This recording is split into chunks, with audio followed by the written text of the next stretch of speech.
નરેન્દ્રભાઈ, બનાસકાંઠા ધાનેરાથી જે સ્થાનિક કોંગ્રેસ પ્રમુખ છે તેમણે આરોપ લગાવ્યો છે ભાજપ હાર ભાળી ગઈ, ધાનેરાની નગરપાલિકાની ચૂંટણી જાહેર નથી થઈ.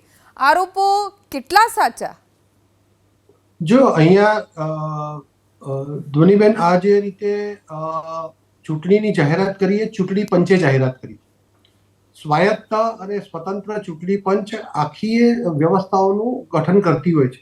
એની પાસે જે વિસ્તાર માટે સીમાંકન, મતદાર યાદી કે બાકીની અનુકૂળતાઓ હોય એ પ્રમાણે ક્રમશઃ ડિટેલ એ કરતા હોય છે. અહીંયા માન્ય ચૂંટણી પંચના જે કમિશનર છે એમણે અહીંયા વાત પણ કરી છે કે ન માત્ર ધાનેરાની ચૂંટણી બાકી છે, 3 જેટલી નવી બનેલી નગરપાલિકાઓ અને 4 એટલે થરાદ, ધાનેરા, વિજાપુર અને ઈડર 4 નગરપાલિકાઓની ચૂંટણીઓ જ્યાં સીમાંકનમાં વધઘટ થઈ છે એટલે ડિલિમિટેશન થયું છે એની પણ ચૂંટણી બાકી છે.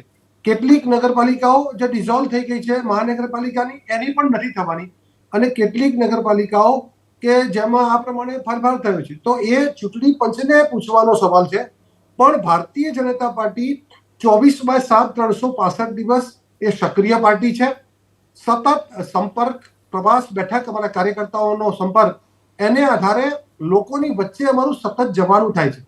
અને ન માત્ર ચૂંટણી, એ લોકસેવાના કામો, દાખલા તરીકે લોકમેળામાં જવાનું, પદયાત્રીઓની સેવા કરવાની, મેડિકલ કેમ્પ કરવાના, રક્તદાન કેમ્પ કરવાના, આપત્તિના સમયમાં એને પૂરક બનવાનું, જે અમારો સ્વભાવ છે.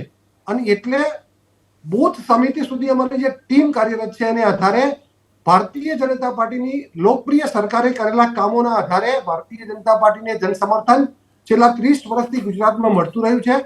અને અર્બન એરિયા તો અમારા માટે એકદમ અમારી ફીવરનો છે. એટલે ક્યાંય પણ કોઈ પણ નગરપાલિકામાં ક્યાંય પણ કોઈ મનમાં આવી લાલચ લઈને બેઠા હોય અને મીડિયા સેવી લોકો, માત્ર અને માત્ર ટીવી મીડિયામાં આવીને રજૂઆત કરનારા લોકોએ જનતાની સુધી પહોંચવા માટે હજુ વાર છે.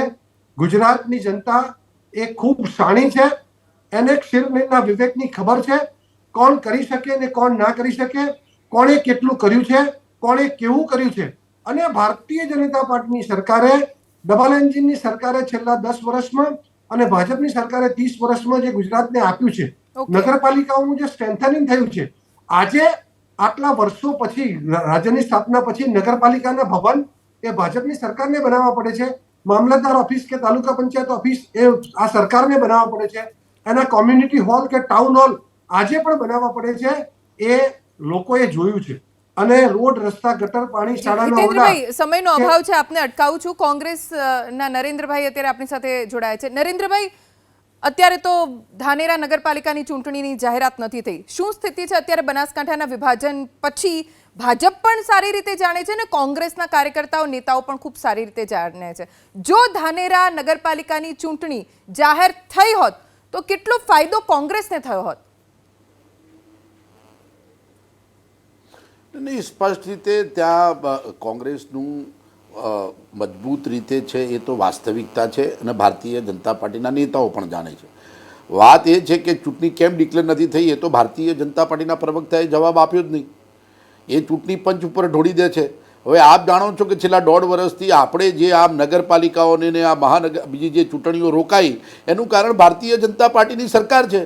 તમે ઓબીસી જ્ઞાતિને રિઝર્વેશનની બાબતમાં અન્યાય કરીને તમે 1.5 વર્ષથી તમારું આપખુદ શાહીવાળું શાસન રાખી જે પ્રકારે નગરપાલિકાઓની પરિસ્થિતિ કરી છે, એક તરફ પ્રવક્તા એવું પણ બોલ્યા કે અર્બન પર તો અમારો ઠેકો લઈ રાખ્યો છે. અરે ભાઈ, જે પ્રકારે તમે શહેરીકરણની દોડની અંદર તમે નગરપાલિકાઓની સંખ્યા વધારી દો, નગરપાલિકાઓની ચૂંટણીઓ 1.5 વર્ષ સુધી રોકી રાખી, વાસ્તવિકતા શું છે? વાસ્તવિકતા એ છે કે નગરપાલિકાઓની પરિસ્થિતિ કેવી છે.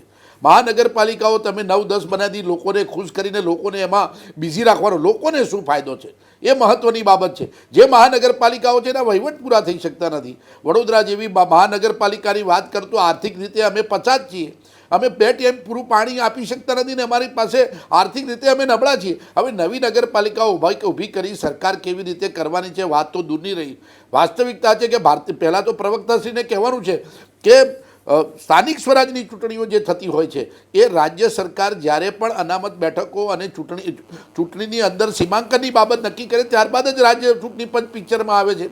એટલે આ રાજ્ય ચૂંટણી પંચની બાબતમાં આ બંનેમાં સરકારનો સહકાર હોય ત્યારે જ આ ચૂંટણી ડિક્લેર થાય છે. એટલે વાસ્તવિકતા એ છે કે ધાનેરાની ચૂંટણી તમે ડિક્લેર નહીં કરીને નાગરિકોને તમે લોકશાહીથી દૂર રાખો છો.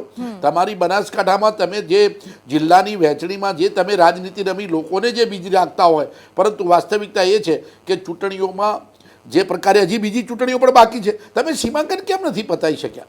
તમે રિઝર્વેશન કેમ નથી પતાવી શકતા? જે હજી પણ જે તમે જાહેરાતો કરી હતી કે હજી અમારે સીમાંકનમાં ફેરફાર કરવાના છે, અમારે હજી ઓબીસીની વહેંચણી કરવાની બાકી છે, એ તમારું રૂટીન કામ છે.